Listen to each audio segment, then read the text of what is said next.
Hello friends, this is CGS sir.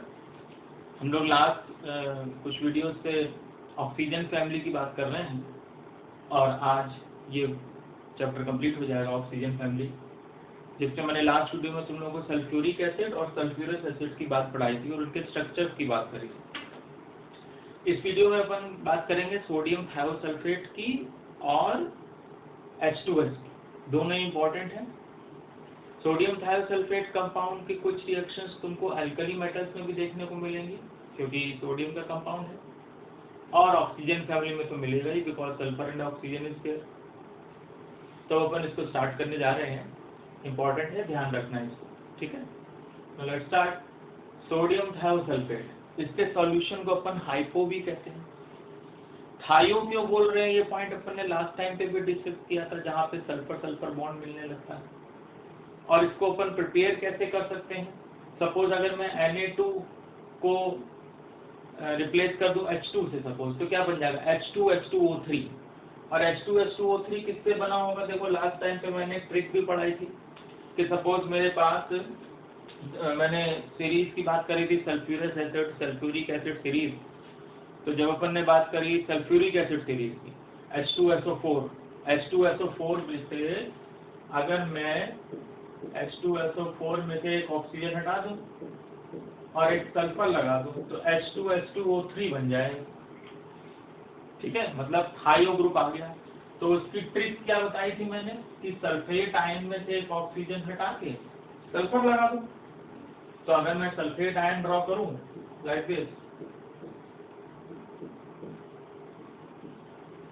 SO4-2, ये oxygen हटा के मैं सल्फर लगा दूं तो देखो H2O3-2 मीन्स ये आयन अपना बन जाएगा। अब उसका सॉल्ट बना दिया गया Na2H2O3 तरीके का, सोडियम थायोसल्फेट कहेंगे इसको। थायो ग्रुप क्यों आ गया, सल्फर सल्फर आ गया। अब इस पे क्वेश्चन बन सकता है स्ट्रक्चर पे बेस्ड, क्या ऑक्सीडेशन नंबर बताइए। तो अब तुम ट्राई करना इस सल्फर का और इस सल्फर का ऑक्सीडेशन नंबर। ये ऑक्सीडेशन नंबर निकालना मैं कई बार बता चुका हूँ, so now you can try by yourself, है ना। ध्यान देना इस पॉइंट को, यहाँ पे कैसे करना है, यहाँ कैसे करना है, ये पॉइंट है, इसको समझ लो, आज का होमवर्क ही है। तो इस तरीके से मैं इसके ऑक्सीडेशन नंबर पे क्वेश्चन बन सकता है भाई। एक हिंट दे सकता हूँ कि यहाँ सिर्फ सल्फर सल्फर बॉन्ड है और यहाँ सल्फर से ज्यादा इलेक्ट्रोनेगेटिव ऑक्सीजन के साथ जुड़ा हुआ है। इस पॉइंट को थोड़ा सा आपको ध्यान रखना है, ठीक है। अच्छा, अब ये बात हो गई इसके स्ट्रक्चर की। अब अगर मैं इसकी प्रिपरेशन की बात करूं, सोडियम थायोसल्फेट कैसे प्रिपेयर किया जा सकता है, तो उसकी कुछ रिएक्शंस देखो यहाँ पे मैंने दे रखी हैं, इनको ध्यान से देखिए आप। Na2H2O3, how we can prepare. तो इसको प्रिपेयर करने के लिए ज्यादातर मेथड्स में देखो सोडियम सल्फाइड यूज किया गया है। तो सोडियम सल्फाइड से इजीली प्रिपेयर कर सकते हैं।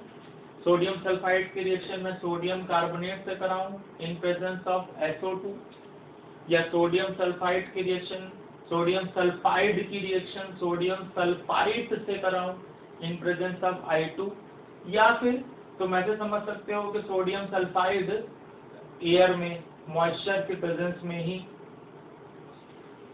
क्या बना रहा है, सोडियम थायोसल्फेट, इस तरीके से।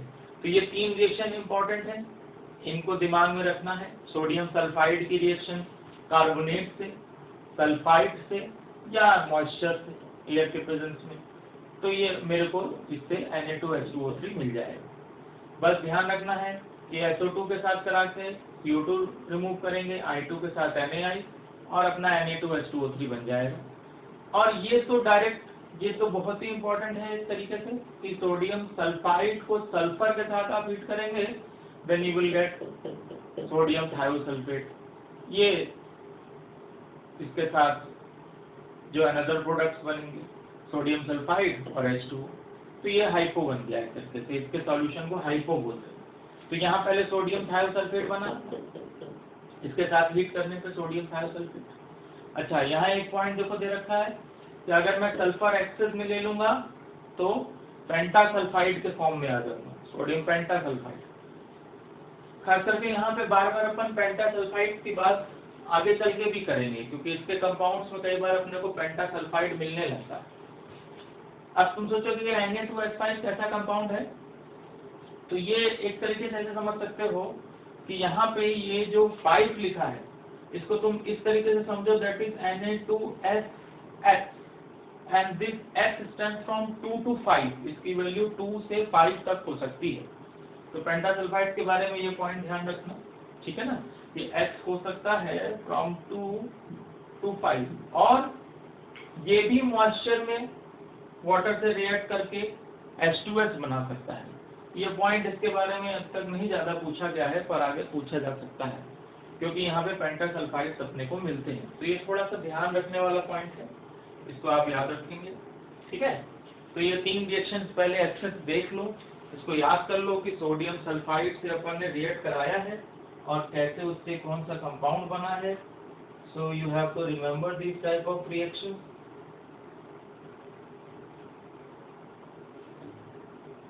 ठीक है। और इसमें एक पॉइंट ये ध्यान देने वाला है, कौन सा, कि खास करके जब अपन आयोडीन से करा रहे हैं तो इसको स्प्रिंग रिएक्शन भी बोलते हैं। Spring reaction, SPRING scientific name पे है, स्प्रिंग रिएक्शन भी इसको बोला जाता है। तो ये सब पॉइंट आप थोड़े से ध्यान रखें, ठीक है। बहुत ज्यादा हिस्ट्री में नहीं जानना है कि स्प्रिंग नेम क्यों पड़ा, आप बस याद रखिए स्प्रिंग रिएक्शन। अब बात आती है इसकी प्रॉपर्टीज की।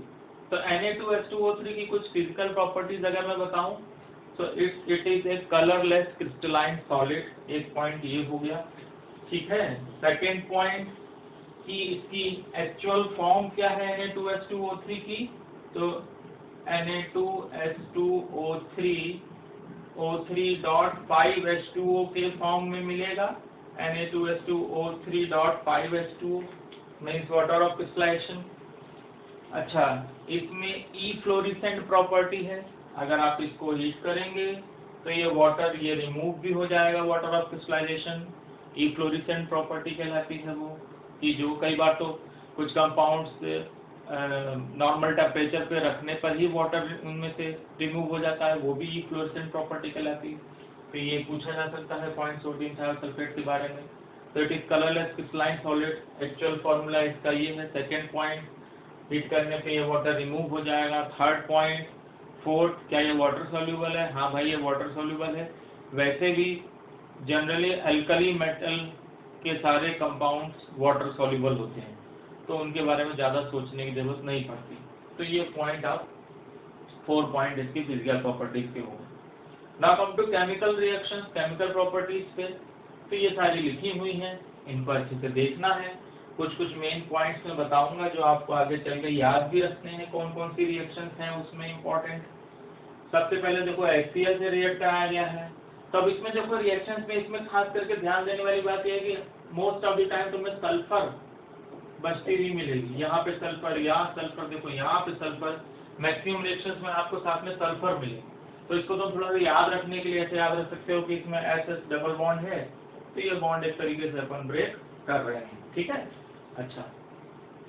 अच्छा, इसमें अब एक चीज और, इसमें एक क्वेश्चन में चलो तुमसे पूछता हूँ, ये जो डबल बॉन्ड है इसका कौन सा कैरेक्टर है, ये तुम्हें ध्यान देना है। मतलब इसमें पाई बॉन्ड का कैरेक्टर कौन सा है, पी पाई है कि पी पाई डी पाई है। और इसमें जो पाई बॉन्ड अगर मैं ड्रॉ कर रहा हूँ तो उसका कौन सा कैरेक्टर आएगा, ये आप मुझे लिख के भेजेंगे आज, ठीक है। और फिर इसका डिस्कशन अपन नेक्स्ट टाइम पे करेंगे। ये थोड़ा सा दिमाग चलाना, केमिकल बॉन्डिंग की बात है, पहले भी करी जा चुकी। अब यहाँ पे आ जाओ HCl। HCl से जब अपन रिएक्ट करा रहे हैं सोडियम थायोसल्फेट को, तो क्या फॉर्म हो रहा है, एक तो सॉल्ट बना भाई सोडियम का NaCl plus SO2 plus sulphur plus H2। Generally acid के साथ रिएक्ट कराने पे आपको इसका सॉल्ट मिलेगा सोडियम का, जो एसिड में एनायनिक पार्ट है उसके साथ सॉल्ट बनेगा, बाकी product sulphur dioxide, sulphur and H2O। Sulphuric acid के साथ भी देखो यही मिल गया इस तरीके से, ये पॉइंट, ठीक है। अब अगर इसके थर्मल डिकम्पोजिशन की बात करेंगे, अगर आप इसको थोड़ा हीट करेंगे तो क्या रिमूव हो जाएगा उसमें से, वाटर। और अगर आप 223 डिग्री के ऊपर चले जाएंगे temperature, if it is above 223 degree Celsius, then it will give you sodium sulphate, और फिर देखो वही बन गया पेंटासल्फाइड की बात जो अभी थोड़ी देर पहले मैंने यहाँ पे करी थी वो बात यहाँ पे भी आ गई, क्या बन गया पेंटासल्फाइड। अच्छा, फिर I2 के साथ रिएक्शन, ये रिएक्शन बहुत इंपॉर्टेंट है क्योंकि अपन फिजिकल केमिस्ट्री में भी जब आयोडोमेट्रिक टाइट्रेशन पढ़ते हैं खास करके तो आयोडीन के एस्टिमेशन के लिए भी इस रिएक्शन को यूज किया जाता है, सोडियम थायोसल्फेट और आयोडीन, जिससे बना सोडियम टेट्राथायोनेट और NaI। तो अब अगर ध्यान से मैं बताऊं तुमको पॉइंट्स अगर देखो तो ये दो रिएक्शंस खास करके सोडियम थायोसल्फेट की किसके साथ करा रहा हूं मैं, रिएक्शन विद एसिड, इनको तुम इस कैटेगरी में रख सकते हो। इस रिएक्शन को आप इसके थर्मल डिकम्पोजिशन की कैटेगरी में रख सकते हैं, this is reaction of thermal decomposition. ये अब इन तीनों रिएक्शन को अगर ध्यान से देखोगे तो इसमें तुम्हें क्या दिख रहा है कि यहाँ I2 0 है ऑक्सीडेशन नंबर, यहाँ माइनस में आ गया, मतलब आयोडीन का क्या हो गया एक तरीके से रिडक्शन। तो इसका क्या हो सकता है ऑक्सीडेशन। अब अगर यहाँ पे इसके ऑक्सीडेशन नंबर को मैच कराओ, जरा ध्यान से देखो इस रिएक्शन को, यहाँ पे तुम्हें सल्फर दो डिफरेंट है ना, पर अगर जनरली सिर्फ स्ट्रक्चर से देखोगे तो ऑक्सीडेशन नंबर निकल के क्या आ रहा है Na2H2O3 का, यहाँ देखो कितना होना चाहिए यहाँ पे ऑक्सीजन का -6 और सोडियम का +2, 2 सोडियम है, ठीक है, तो कितना बचा 4 और 4/2 कितना दिख रहा है मेरे को +2। इस तरीके से एक जनरल अगर मैं निकालूं, ऑल्दो 2 सल्फर आर डिफरेंट, पर अपन एक जनरल नोट करते हैं इस तरीके से -6 2 +2 और इसका सल्फर का कितना बन रहा है +2। ये +2 कैसे बना, जरा ध्यान, +2 होगा कि +3 होगा, जरा ध्यान से देखिए, इन दोनों का मिला के -6 के इक्वल होना चाहिए। तो यहाँ पे मैंने क्या किया है, सिंगल सल्फर के लिए लिख दिया है, -6 ये है, +2 ये है, तो इसका बनेगा +4, सिंगल सल्फर के लिए क्या हो जाएगा +2, H2 के लिए क्या हो सकता है +4, तो ये दोनों मिलकर टोटल -6 के इक्वल हो गया, +6 -6। अब अगर मैं इसकी बात करूं टेट्राथायोनेट की, Na2S4O6 की, तो ये क्या हो गया अपना -12, इसका कितना हो गया +2, कितना हुआ 10, 10/4 मीन्स 5/2 हो गया जैसे। तो यहाँ पे सल्फर का 5/2 हो रहा है मीन्स 2.5, यहाँ पे कितना है +2, तो एक तरीके से ऑक्सीडेशन हुआ है। इसके n फैक्टर पे क्वेश्चन बन सकता है, n फैक्टर ट्राई करना अपन बात कर चुके हैं पहले ही, तो इसके n फैक्टर पे क्वेश्चन बन सकता है, ठीक है। तो यहाँ पे इसका ऑक्सीडेशन हुआ, इसका रिडक्शन हुआ, और ये आयोडीन के क्वालिटेटिव एस्टिमेशन के लिए भी, क्वांटिटेटिव एस्टिमेशन के लिए भी यूज किया जा सकता है, सोडियम टेट्राथायोनेट। अब एक पॉइंट हो, इसका क्या स्ट्रक्चर होगा भाई, तो याद रखो लास्ट वीडियो में मैंने थायोनिक एसिड सीरीज बताई थी और उसमें ट्रिक बताई थी कि थायोनिक एसिड सीरीज के पॉइंट्स जितने भी कंपाउंड्स होंगे उनके स्ट्रक्चर बनाने की क्या ट्रिक है, तो इसको ट्राई करना आज, ठीक है। अच्छा, अब अगर अपन बात करें तो ये एक तरीके से ये रिएक्शन किस तरीके की हो गई, जो सोडियम थायोसल्फेट की रिड्यूसिंग प्रॉपर्टी को शो कर रहे हैं, ये रिड्यूसिंग नेचर को दिखा रहा है, क्योंकि देखो इसने आयोडीन को आयोडाइड में रिड्यूस कर दिया, क्लोरीन वाटर ले लूं या ब्रोमीन वाटर ले लूं तो क्लोरीन को उसने क्लोराइड आयन में रिड्यूस कर दिया, और यहाँ पे देखो एक सल्फर फ्री मिला, ध्यान रखना, तो क्लोरीन वाटर के साथ यहाँ सल्फर और क्लोरीन को क्लोराइड आयन में रिड्यूस किया और अपना यहाँ तक पहुँच गया। फिर फेरिक क्लोराइड के साथ अब फेरिक को फेरस में कन्वर्ट कर दिया है, फिर ये मिल गया मुझे टेट्राथायोनेट, ये सारे पॉइंट, तो ये मेन 3 रिएक्शन हो गए इसके रिड्यूसिंग नेचर की।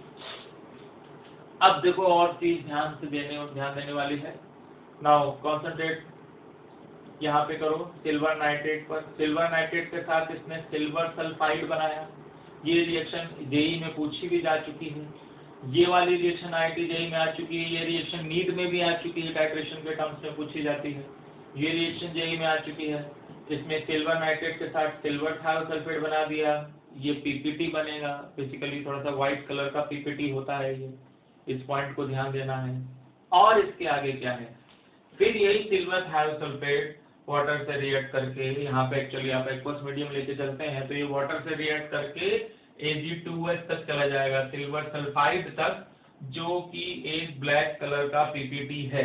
तो इसमें अगर ओवरऑल देखोगे तो कलर चेंज धीरे धीरे तुम्हें देखने को मिलेगा, धीरे धीरे ये ब्लैक की तरफ, मतलब पहले थोड़ा सा येलोइश, पहले व्हाइट था, व्हाइट से थोड़ा येलोइश, फिर और डार्क होकर थोड़ा ब्राउन तक जाएगा, तो धीरे धीरे ये ब्लैक तक पहुंच जाता है। तो फाइनली अपने को Ag2S का सिल्वर सल्फाइड का ब्लैक पीपीटी मिलता है।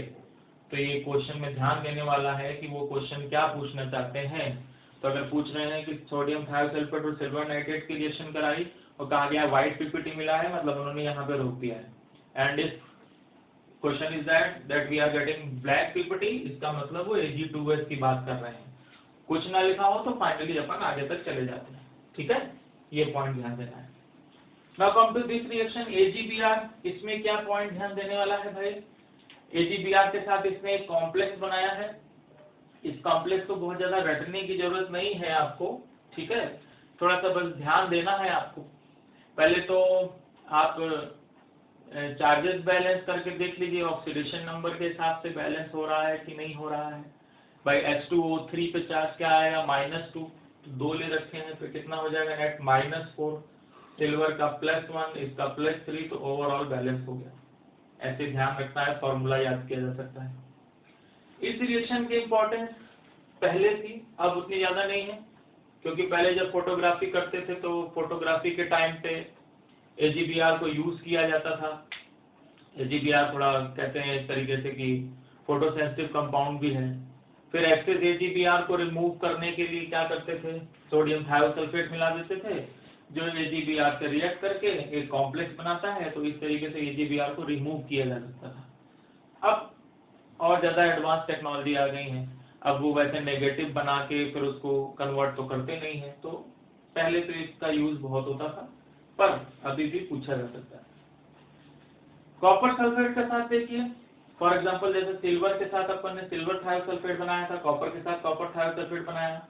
एक पॉइंट और याद रखना, अब इस कॉपर थायोसल्फेट को अगर मैं फिर से रिएक्ट करा दूं सोडियम थायोसल्फेट से, मतलब अगर ये एक्सेस में है तो बार बार रिएक्ट करता जाएगा, तो ये फिर रिएक्ट कर गया सोडियम थायोसल्फेट से। फिर देखिए अब ये किस फॉर्म में आ गया, Cu2 मतलब +1 के फॉर्म में आ गया, क्यूप्रेस के फॉर्म में आ गया। फिर इसको सोडियम थायोसल्फेट से रिएक्ट करा दूं तो इसका भी एक कॉम्प्लेक्स बन जाएगा। ये बहुत ज्यादा याद नहीं करना, बस दिमाग में रखने हैं सारे पॉइंट। अगर मैं इंपॉर्टेंट रिएक्शंस की बात करूं तो इसमें एक ये रिएक्शन अपने को अच्छे से याद रखनी है, ये पॉइंट याद रखने वाला है। किस किस में फ्री सल्फर मिल रही है, तो वो ये हो गई, ये रिएक्शन हो गई, ये रिएक्शन हो गई जिसमें मेरे को फ्री सल्फर के फॉर्म में मिल रही है।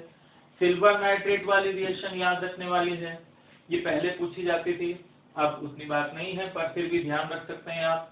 तो खास करके 1, 2, 3, 4 और 5 रिएक्शन इसमें ज्यादा इंपॉर्टेंट है, जिसको आपको ध्यान रखना है सोडियम थायोसल्फेट के केस में। इसके डिकम्पोजिशन के बिहेवियर में सोडियम पेंटासल्फाइड बन रहा है, जिसकी बात आप पेपर डिस्कशन कर चुके हैं, तो ये भी एक पॉइंट याद रखने लायक है। So this is about sodium thiosulphate. अब अपन किसकी बात करने जा रहे हैं, H2S की। तो H2S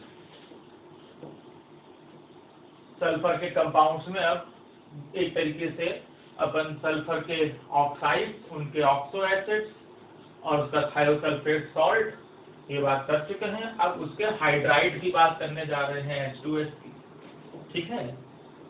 तो H2S क्या है आप जानते हैं, H2S naturally is a gas और स्मेल अच्छी नहीं होती है इसकी, है ना। सल्फर के कंपाउंड्स में वैसे तो हर जगह कह देते हैं कि बैड स्मेल, रॉटन एग जैसी स्मेल, तो वो पॉइंट हर जगह लिखा जा सकता है। अच्छा, स्मेल अच्छी नहीं है और थोड़ी हार्मफुल भी है, बहुत ज्यादा इसको इनहेल नहीं करना चाहिए H2S को। ये सब पॉइंट अपने को लैब में अगर कभी काम करें तो वो भी ध्यान रखने वाले हैं। तो H2S हाइड्रोजन सल्फाइड कह सकते हैं। तो नेचुरली क्या है भाई, नेचुरली ये गैस है, ये पॉइंट ध्यान रखना है अपने को। फर्स्ट पॉइंट, पंजेंट स्मेल है इसकी, सल्फर के कंपाउंड्स में रोटन एग वाली स्मेल कहते हैं। एक्सेस में इनहेल नहीं करना है, ठीक है, हार्मफुल है।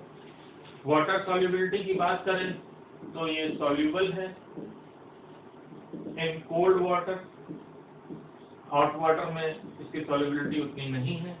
ये सब पॉइंट इसके ध्यान देने वाले हैं H2S के लिए।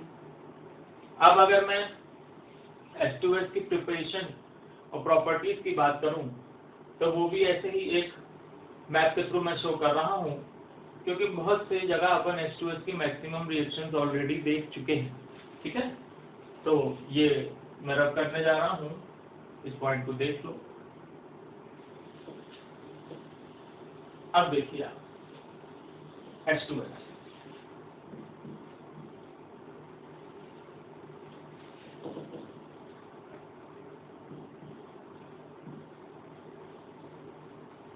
अब अपन ने पढ़ा था कि हाइड्राइड्स की acidic strength down the group increase होती है, तो ऑक्सीजन फैमिली में H2O फिर H2S, तो H2O तो न्यूट्रल मानते हैं, तो इसको अपन कह सकते हैं कि वाटर से थोड़ा ज्यादा एसिडिक, पर इतना ज्यादा एसिडिक नहीं है, वेरी वीक आप बोल सकते हैं।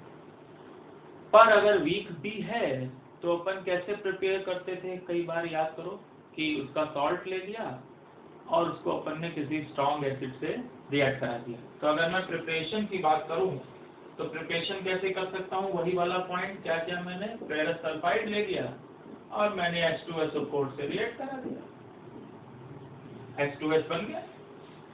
ठीक है, H2S और क्या बच जाएगा, FeSO4। प्योर H2S बनाने के लिए कई बार अपन एंटीमनी सल्फाइड ले लेते हैं, Sp2H3, और उसको HCl से रिएक्ट करा देते हैं, that will also give you H2S और एंटीमनी क्लोराइड बन जाएगा।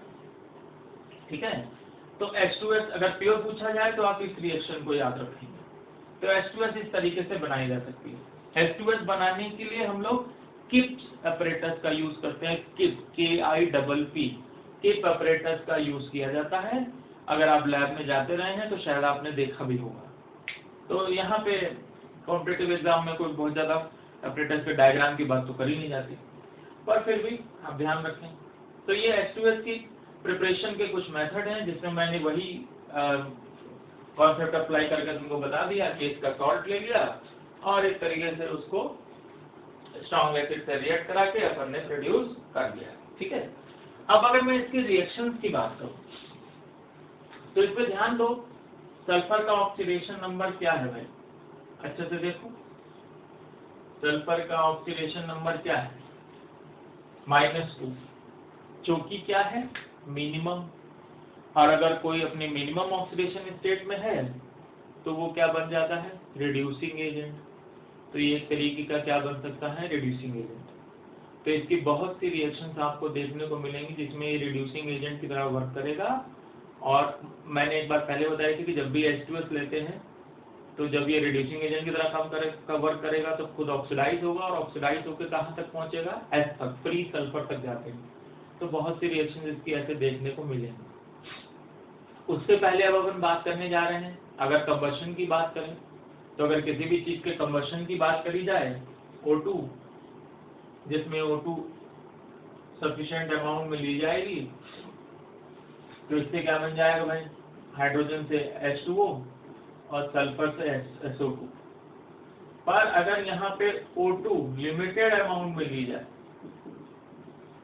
जिसके लिए तुम केवल रिएक्शन बैलेंस करके इस तरीके से लिख सकते हो, तो ध्यान रखना यहाँ पे फिर आपको सल्फर ही मिलेगी।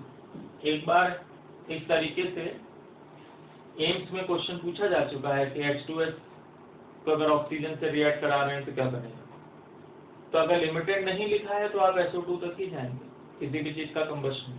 और अगर इनकम्प्लीट कंबशन की बात करी जाएगी, लिमिटेड सप्लाई ऑफ ऑक्सीजन बोला जाए, तो अपन इनकम्प्लीट कंबशन की बात कर रहे हैं, फिर आप क्या प्रोड्यूस करेंगे, यहाँ पे सल्फर। तो ये दो पॉइंट थोड़े से याद रखने वाले हैं। फिर अगर थर्मल डिकम्पोजिशन की बात करें, करीब 310 डिग्री से इसका थर्मल डिकम्पोजिशन स्टार्ट हो जाता है और कुछ आगे टेम्परेचर तक जाते जाते फिर ये जाके फिर कंप्लीट होता है। वो तो और हायर तक जा सकते हैं।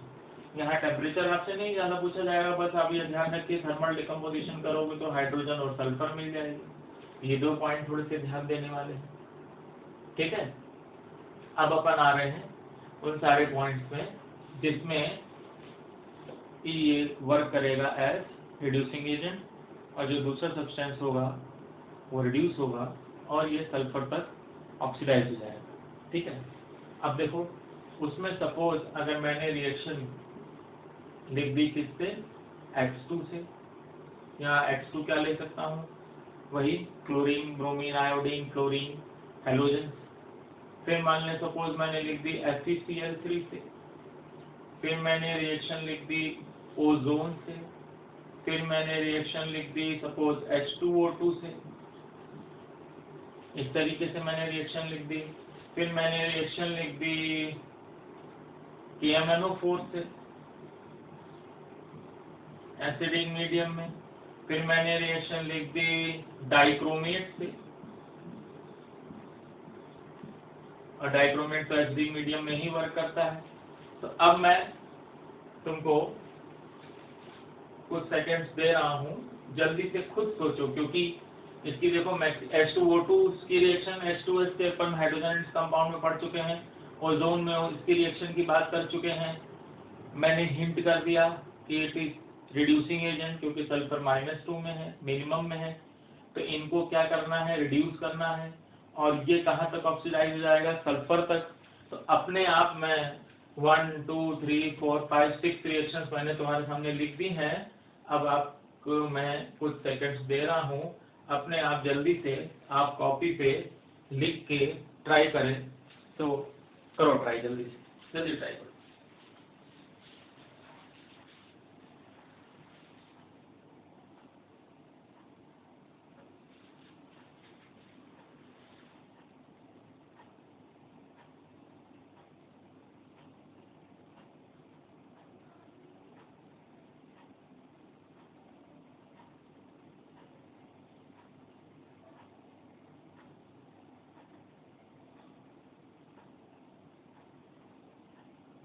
ठीक है, चलो अब ट्राई करते हैं। तो X2 को क्या करना है, ये रिड्यूस करना है, ये रिड्यूसिंग एजेंट है। H भी है, X भी है, तो क्या बना सकते हो, सिंपली HCl, रिड्यूस हो गया भाई।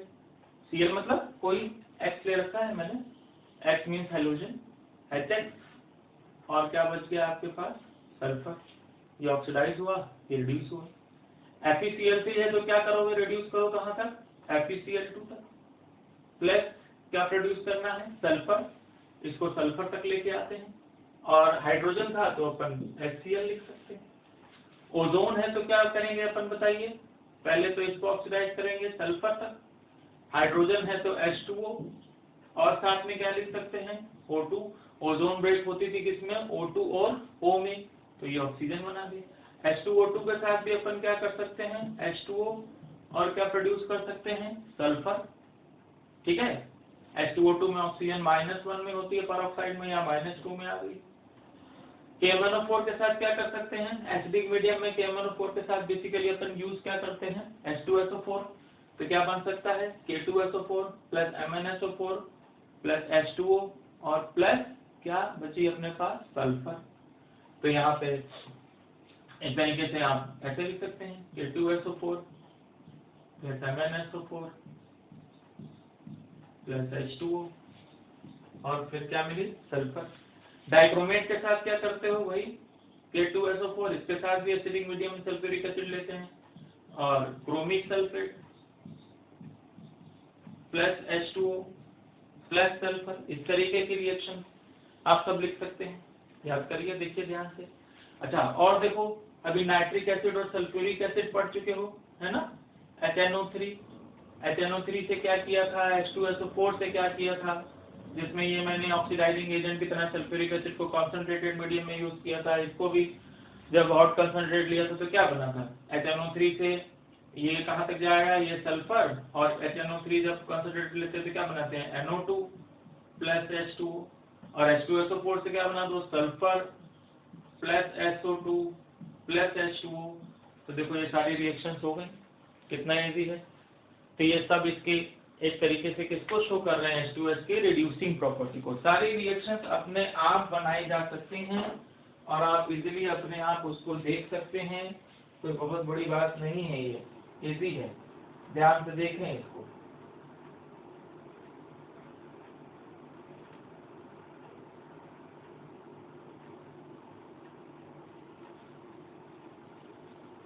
ठीक है, बाकी खेल सिर्फ किसका रह गया, बैलेंसिंग का।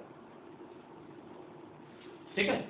अच्छा, अब अगर मान लो मैंने एक बात करी थी कि ये, इसको रब कर रहा हूँ, मैंने एक बात करी थी कि ये एक तरीके से बहुत ही वीक एसिड की तरह भी इसको अपन यूज कर सकते हैं। तो अगर मैं एसिडिक प्रॉपर्टी की बात करूं इसकी, तो एसिडिक प्रॉपर्टी में कैसे रिएक्शन लिखी जा सकती है, सोचो उसको कैसे लिख सकता हूँ। एसिड किससे रिएक्ट करेगा, वीक हो या स्ट्रांग हो, मेटल से तो रिएक्ट करता ही है। तो सपोज मैंने सोडियम ले लिया, लेड ले लिया, कोई भी मेटल लेके उससे रिएक्ट कराया, तो क्या कर सकता हूँ, क्या बना दूंगा सोडियम के साथ Na2H, क्या बचेगी H2, लेड के साथ क्या ले लिया PbS, क्या बचेगी हाइड्रोजन। ऐसे ही मान लो मैंने मेटल का ऑक्साइड ले लिया, जिंक ऑक्साइड ले लिया, क्या बन जाएगा जिंक सल्फाइड। ऑक्साइड ले लिया है तो क्या मिल जाएगा मेरे को H2O। इस तरीके की सारी रिएक्शन आप इजीली बना सकते हैं। तो ये एक तरीके से इसकी एसिडिक प्रॉपर्टी को शो करने वाली रिएक्शंस हो गई, है ना। अच्छा, अब इसके बाद और कौन सी रिएक्शंस लिख सकते हो। अब जो बोलने जा रहा हूँ उसका यूज आगे चल के क्वालिटेटिव एनालिसिस में अच्छे से होगा। ठीक है, क्वालिटेटिव एनालिसिस में ध्यान रखना इस पॉइंट को। कैसे, खास करके वो रिएक्शंस जिनमें सल्फाइड्स के पीपीटी मिलते हैं। जनरली H2S तक तो ठीक है, अपन कह भी सकते हैं कि कोल्ड वाटर में सॉल्युबल है, हॉट वाटर में कम। पर जो सल्फाइड्स होते हैं, सल्फाइड्स मैक्सिमम सल्फाइड्स ज्यादा सॉल्युबल नहीं होते, उनकी सॉल्युबिलिटी कम होती है, तो वो पीपीटी के फॉर्म में आ जाते हैं। एल्कली मेटल्स को छोड़ दो, क्योंकि एल्कली मेटल्स के तो मैक्सिमम सॉल्ट क्या होते हैं सॉल्युबल, है ना। तो यहाँ पे अपन बात कर रहे हैं एल्कली मेटल्स और एल्कली मेटल से मिलती जुलती प्रॉपर्टी अमोनियम आयन की भी होती है। पर इसके अलावा अगर मैं बहुत से मेटल दूसरे ले लूं तो उसके साथ सल्फाइड के क्या मिल जाते हैं पीपीटी। खास करके अगर मैं डी ब्लॉक के मेटल्स पे चला जाऊं तो, जिसका यूज अपन क्वालिटेटिव एनालिसिस में करेंगे जब अपन एसिड बेसिक रेडिकल्स पढ़ेंगे। बेसिक रेडिकल्स के टाइम पे जब मेटल की कैटायनिक फॉर्म अपने को चेक करनी होगी, कौन सा कैटायन अवेलेबल है मिक्सचर में, तो वहां पे सल्फाइड्स के फॉर्म में पीपीटी बनाया जाता है। खास करके जब अपन सेकेंड ग्रुप में जाएंगे क्वालिटेटिव एनालिसिस में, ये सब तब पढ़ने के बाद ही समझ में आएगा। वहां पे अपन H2S फ्लो कराते हैं किसमें, एसिडिक मीडियम में, तो वहां बहुत से सल्फाइड्स के पीपीटी बन जाते हैं। तो अपने को याद रखना है कि किस किस सल्फाइड के पीपीटी में बना सकता हूँ। तो यहाँ पे सल्फाइड के पीपीटी में मैं कैडमियम का, एंटीमनी का, अब यहाँ पे किस ग्रुप में है एंटीमनी याद करो, nitrogen, phosphorus, arsenic, antimony, bismuth. तो इसकी वैलेंसी क्या हो सकती है 3, तो और सल्फर की 2, तो ये फॉर्म लिखी जा सकती है। लेड का सल्फाइड, कॉपर का सल्फाइड, बिस्मथ का, और फिर वही बात किस फैमिली में, nitrogen, nitrogen, phosphorus, arsenic, antimony, bismuth, किस फॉर्म में लिखोगे इसको भी, इसकी 3, इसकी वैलेंसी 2, तो Vi2H3। तो मर्क्यूरी का लिख सकते हैं। इसके अलावा और कौन से सल्फाइड पीपीटी के फॉर्म में मिल सकते हैं अपने को, आर्सेनिक का, फिर वही बात एंटीमनी की बात करी थी अपन ने, टिन का, टिन में +2 भी मिलता है +4 भी, तो SnS लिख दिया, 2 का बैलेंस हो गया, और +4 के लिए SnH2 लिख सकते हैं। टिन की +4, इसकी 2, तो 2 और 4 तो SnH2 के फॉर्म में आ गया। इन सब के पीपीटी आपको ये पीपीटी मिल जाएंगे किसमें, किसमें, एसिडिक मीडियम में, ये ध्यान रखना है। तो एक बार इसको नोट कर लो, इसका यूज आगे चल के क्वालिटेटिव एनालिसिस में बहुत अच्छे से होने वाला है, इसलिए इस पॉइंट को आपको अच्छे से याद रखना है। जल्दी से इसको नोट कर लीजिए आप। एसिडिक मीडियम में इन सबके सल्फाइड्स आपको देखने को मिलेंगे।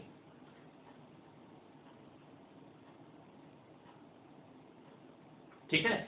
अच्छा, अब इसमें अगर मैं बात करूं कि कलर की बात, क्योंकि सल्फाइड्स के जो पीपीटी बनते हैं उसमें कलर भी थोड़ा इंपॉर्टेंट है। वो पॉइंट ज्यादातर क्वालिटेटिव एनालिसिस में पूछा जाता है, पर अभी मैं बता दे रहा हूँ थोड़ा सा, अगर आपको याद रखना है तो आप इस तरीके से याद रख सकते हैं कि इसको कैसे याद रखा जाए। भाई इनके कलर्स की बात अगर मैं बात करूं तो देखो, मर्क्यूरी, कॉपर और लेड, मतलब एचजीएस, सीयूएस और पीबीएस, इन तीनों का सल्फाइड बेसिकली ब्लैक पीपीटी के फॉर्म में आता है। ये पॉइंट थोड़ा सा ध्यान रखना है। बिस्मथ सल्फाइड भी ब्राउन या डार्क ब्राउन के फॉर्म में मिल सकता है। ठीक है, ये थोड़े याद रखने हैं। येलो में कौन से आ रहे हैं, खास करके कैडमियम, आर्सेनिक और टिन आ सकता है। कौन सा, SnH2 के फॉर्म में। कैडमियम, आर्सेनिक और टिन, टिन का कौन सा, SnH2, ये तीनों हो गए अपने येलो पीपीटी के फॉर्म में। और जो SNS होता है वो ऐसे प्योर येलो नहीं, थोड़ा सा ऐसे कह सकते हो कलर देखने में जैसे चॉकलेटी कलर बोल सकते हो। तो SnH2 अगर आपसे पूछा जा रहा है तो थोड़ा सा येलोइश में बोलेंगे, SnH बोला जा रहा है तो थोड़ा सा चॉकलेटी बोलेंगे। कौन सा बच गया अब, एंटीमनी। हाँ, तो एंटीमनी में आपको थोड़ा सा ऑरेंजिश कलर देखने को मिलेगा। और फिर अपन आगे पढ़ेंगे कि इसमें कौन से हैं जो येलो अमोनियम सल्फाइड में सॉल्युबल हैं और ऐसे कौन से हैं जो येलो अमोनियम सल्फाइड में इनसॉल्युबल हैं। वो बात डिटेल में क्वालिटेटिव एनालिसिस में ही आपको समझ में आएगी। अभी फिलहाल आप इनके कलर की बात जो मैंने बोली वो ध्यान से सुन के इसको रिपीट करके नोट कर लें और आपको याद हो जाएगा। तो ये बात होगी इसके ऐसे सल्फाइड जो खास करके एसिडिक मीडियम में मिल जाते हैं। ठीक है। अब अगर मैं बात करूं, कुछ सल्फाइड्स ऐसे भी हैं जो अल्कलाइन मीडियम में मिलेंगे, जो कि अपन जाके फिर क्वालिटेटिव एनालिसिस में पढ़ेंगे, इसमें फोर्थ ग्रुप में। तो उसमें अल्कलाइन मीडियम में मिलने वाले सल्फाइड्स कौन से हो सकते हैं, जिसमें मेरे को जिंक सल्फाइड भी मिल सकता है, मैंगनीज सल्फाइड मिल सकता है, कोबाल्ट का और निकल का। ये सब सल्फाइड मुझे मिल सकते हैं अल्कलाइन मीडियम में। मतलब ये 4 अल्कलाइन मीडियम वाले, इससे पहले जो पढ़ाए वो एसिडिक मीडियम वाले, मतलब H2S in presence of acidic medium में वो सारे sulphide, and in presence of alkaline medium इसमें ये सारे सल्फाइड। इनको ध्यान रखना है। इनके पढ़ने की ट्रिक्स भी है, वो अपन क्वालिटेटिव एनालिसिस में सब याद करवा दूंगा। अभी H2S की बात कर रहे हैं तो मैंने थोड़ा सा एक्सप्लेन कर दिया है। ठीक है, तो ये पॉइंट ध्यान रखने हैं। अब अगर इसमें कलर की बात करें तो कलर की बात में थोड़ा सा दिमाग चलाओ। एक पॉइंट अपन पहले भी कई बार कर चुके हैं कि जिंक के मैक्सिमम कंपाउंड्स तो अपने को किस फॉर्म में मिलते हैं, व्हाइट। तो भाई जिंक सल्फाइड किस फॉर्म में हो गया, व्हाइट। कोबाल्ट और निकल वैसे होते हैं ब्लैक के फॉर्म में, और मैंगनीज जो है वो फ्लैश कलर बोलते हैं, थोड़ा सा बुझा बुझा सा कलर, बफ कलर मान सकते हो। तो ये थोड़ा सा ध्यान रखना है। जिंक तो कहीं भी मैक्सिमम मिलते हैं तुमको व्हाइट के फॉर्म में, ये दोनों ब्लैक हैं। तो थोड़ा ध्यान रखने हैं पॉइंट इनके कलर के, वो धीरे धीरे क्वालिटेटिव एनालिसिस में याद होंगे जाके। अभी ये पॉइंट्स थोड़े से दिमाग में रखो और इसको अच्छे से याद भी रखो। ये सारे पॉइंट याद रखने वाले भी हैं, जल्दी से नोट कर लीजिए। फिर मैं आगे एक आध पॉइंट बता रहा हूँ, वो पॉइंट आप देख के फिर ये H2S क्या हो जाएगा अपना कंप्लीट। ठीक है।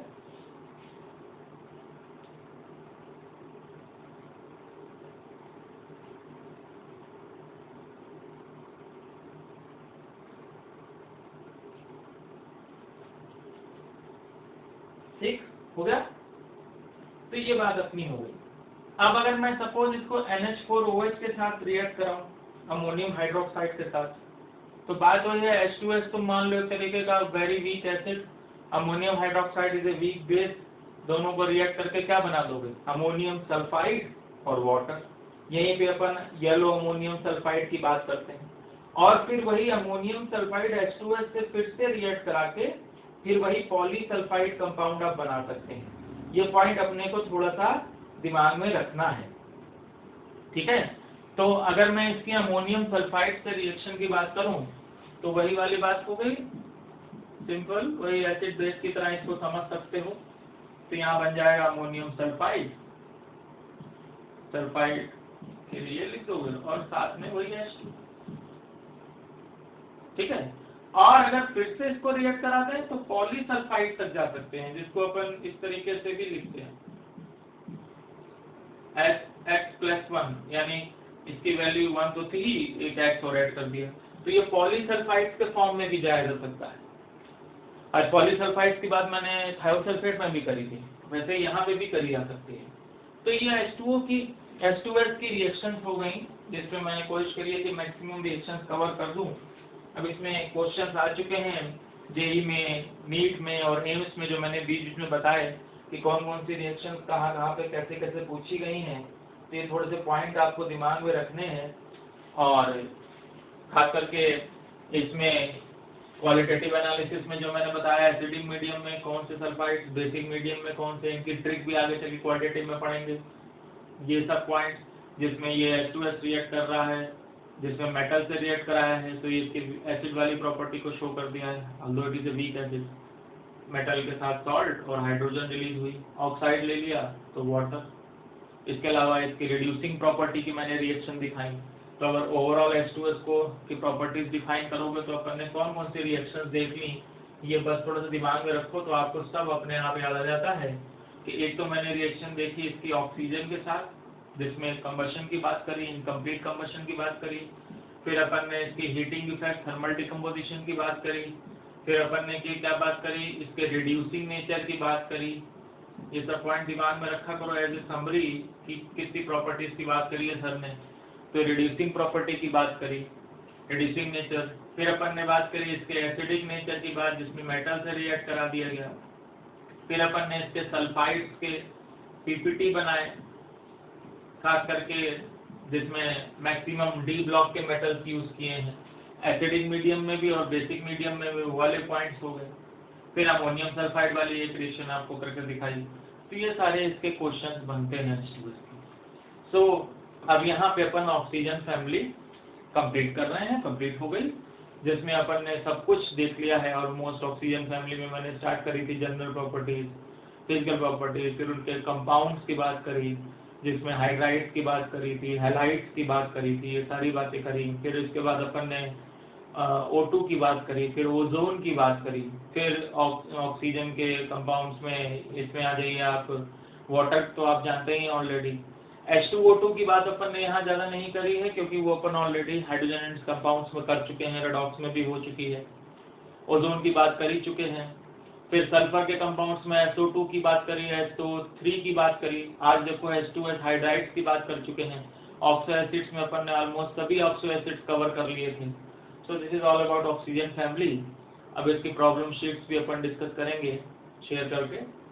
तो अब इसके आगे I hope you will like it, और नेक्स्ट फिर अपन स्टार्ट करेंगे हेलोजन फैमिली। Thank you.